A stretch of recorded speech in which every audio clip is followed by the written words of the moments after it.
चलिए आज समझते हैं हम लोग घातांक का नियम।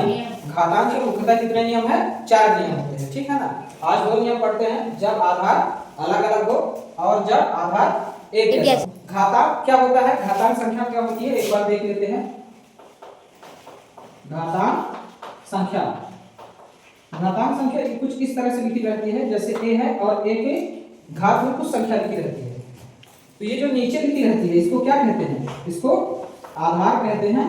और जो उसके ऊपर लिखी रहती है इसको क्या कहते हैं? घात कहते हैं। इसको पढ़ते हैं a की घात या। क्या पढ़ते हैं? a की घात या। इसी तरह की संख्याओं का आज संक्रियाएं पढ़ेंगे। तो देखते हैं जब आधार अलग अलग हो, ऐसा हो अलग अलग हो, जैसे कि कह रहा है कि आधार अलग अलग होना चाहिए। आधार हमारा a है, ये इसमें क्या लिखा है? a की घात या गुणे b की घात या। इसमें आधार क्या है? अलग अलग है, लेकिन घात कैसा है? सेम है, यानी कि एक जैसा है, ठीक है। तो ये क्या हो जाएगा? इसके आधार को गुणा कर दिया जाएगा और घात को एक बार लिख दिया जाएगा, ठीक है। उदाहरण समझते हैं, एक उदाहरण लेते हैं।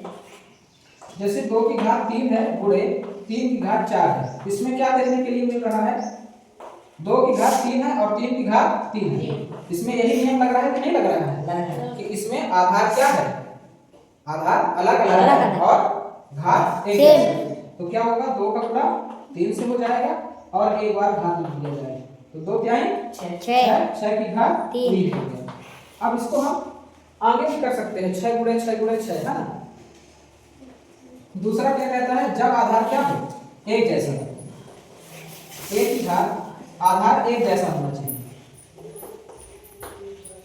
इसमें क्या है? आधार एक जैसे है और इसकी घात जो है वो कैसा है? अलग अलग है। इसके लिए क्या किया जाएगा कि आधार एक बार लिख दिया जाएगा और घात को आपस में क्या जोड़ दिया जाएगा। उदाहरण के लिए एक समझते हैं, जैसे कि 2 की घात, इसी को ले लेते हैं इसी तरह से। 2 की घात 3 है और 2 की घात 4 है। इसको क्या करेंगे? एक जैसा लिखा है आधार, इसलिए 2 लिख देंगे और 3 + 4 लिख देंगे, यानी 2 की घात 7।